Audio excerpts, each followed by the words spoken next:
완전히 연방제 통일을 시도할 때에 그때 광화문과 오늘의 여기 주인공인 유튜브가 없었으면 과연 윤석열이가 대통령 될 수 있었을까? 이걸 한번 다시 또 김영삼 기자님에게 한번 물어보겠습니다. 네, 안녕하십니까, 김영삼입니다. 제가 그 박근혜 대통령이 탄핵당하던 그 시절에 광화문 상황이 너무나 엄중해서 근래 그 경찰 중에서 이 시위 진압을 전문으로 하는 이런 분들을 비밀리에 만나서 그분들의 의견을 많이 들었습니다. 이 시위 진압 전문가들이 하시는 말씀이 한결같이 이런 얘기를 하십니다.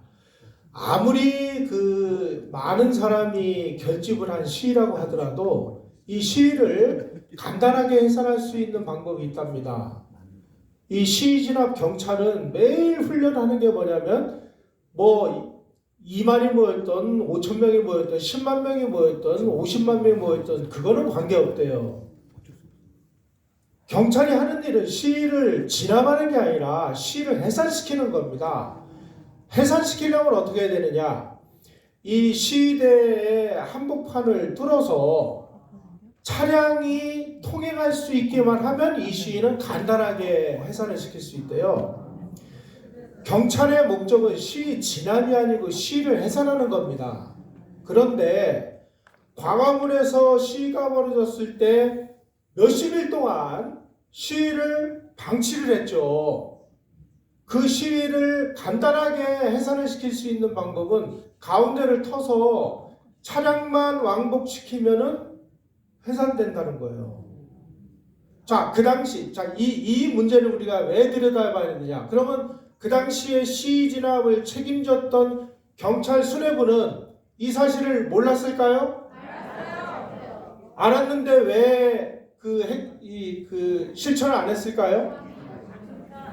눈치를 본 겁니다. 예.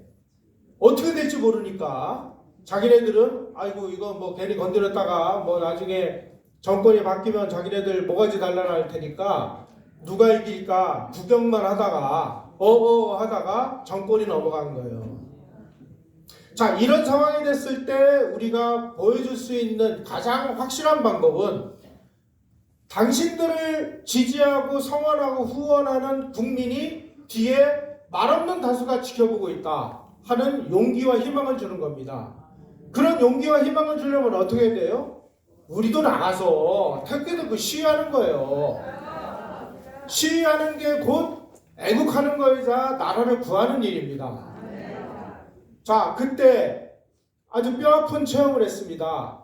그 이후에 정광훈 목사님이 그 청와대 앞에서 그 추운 날 노숙 시위를 시작을 했습니다. 그 천막을 치고 많은 어르신들이 그 비 오는 그런 데서 그냥 뭐 우비 입고 날밤을 새우고 하는 모습을 저도 가서 지켜봤어요. 그러한 힘이 오늘날 대한민국을 존재하게 만든 근본적인 힘이었다는 사실을 모르면 이거는 사기꾼입니다. 또 한 가지 말씀드리겠습니다. 올 초에, 그러니까 2024년 연초에 이 소위 말하는 이 좌파 진영에 숨어있는 지휘자라고 할 수 있는 백낙청이라는 사람이 있습니다. 제가 얼마 전에 이 백낙청의 이 실체를 폭로하는 그 방송을 유튜브에다가 올려놓은 적이 있는데, 제가 그 올 연초에 백낙청 TV라는 곳에서 백낙청이 올해 여러분들 이 소위 말하는 이제 좌파 진영에다가 지령을 내리는 겁니다. 그 방송이 지금도 떠 있습니다. 그리고 자기의 그 연설 내용을 전부 그 문장으로 풀어서 문장으로도 볼 수 있도록 띄워놨어요. 제가 이 내용을 보고 올해 이 친구들은 이런 방향으로 움직이겠구나 하고 감을 잡았습니다. 여기서 백낙청이 뭐라고 지령을 내렸냐면은, 자, 지금 좌파 진영은 자꾸 윤석열 그 탄핵을 얘기하는데 탄핵은 아니다라고 얘기를 합니다. 왜 탄핵이 아니냐? 윤석열 대통령은 박근혜 대통령하고는 다르다. 이 사람은 법률 전문가다. 따라서 박근혜 대통령은 뭐 겁을 줘가지고 내쫓는데 성공했을지는 몰라도 윤석열 대통령은 결코 만만치가 않다. 설령 국회에서 의석수를 앞세워가지고 지금 국민의힘에서 한동훈을 따르는 사람들은 여차하면은 이제 이 윤석열 대통령 탄핵에 가담할 수 있는 가능성이 있는 사람들이 꽤 됩니다.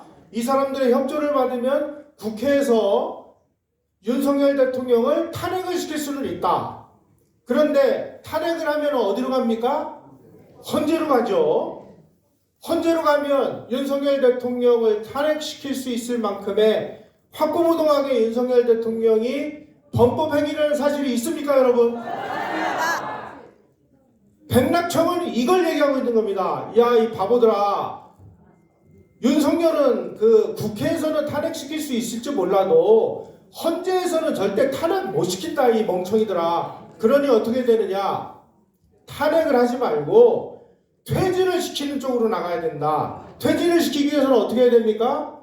촛불 들고 거리로 나가서 똑같은 시위를 하라는 거예요. 박근혜 대통령하고 똑같은 시위를. 자, 이런 일이 또 벌어졌을 때 우리가 또 구경만 하면은 경찰들은 또 중립을 지킵니다. 구경만 해요. 아니, 가운데를 터가지고 차량만 통행시키면 간단하게 해산시킬 수 있는데 이도 주먹에서 안 하는 거예요. 이럴 때 우리가 할 수 있는 방법이 뭐예요? 정광훈 목사님 따라가지고 과문에 나가면 되는 거예요. 이러한 역사적 사실을 백낙청이라는 사람은 올 연초에 야, 이게 탄핵은 아니야, 이 바보들아. 퇴진으로 몰고 가. 퇴진하려면 어떻게 해야 돼? 계속 광화문으로 사람들 몰아내야 되는 겁니다. 여기에 대해서 불의길을 걸 수 있는 건 뭐예요? 여러분들이 지금 카메라를 들고 광으로 나가서 못된 사람 놈들 다 폭로하는 일에 앞장서셔야 되는 겁니다. 애국하는 게 어려운 일이 아닙니다.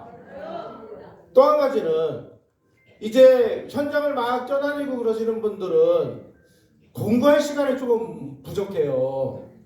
그런데 이 좌익들, 좌파들하고의 싸움은 그냥 단순한 말싸움이 아닙니다.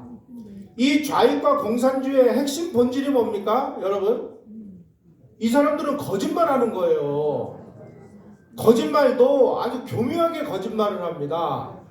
야, 1%의 사실과 90%의 거짓말을 섞어가지고 요 1%를 근거로 해서 이 99%를 전부 진실인 것처럼 얘기합니다. 이런 걸 가려내려면 최소한의 사실을 알아야 돼요. 그런데 여러분들은 이제 이 카메라 들고 현장을 뛰느라고 공부하실 수 있는 시간이 부족할 수 있어요. 그런 거를 다른 유튜브들을 통해서 어느 정도는 나름대로 역사적 사실을 공부를 하셔야 돼요. 싸움에서 이기려면 완력도 좋고 머릿수도 좋지만 지혜로움도 중요하다 하는 점을 꼭 깨닫시기 바랍니다. 그 사이에 이제 고성국 박사님이 등단을 하셨습니다.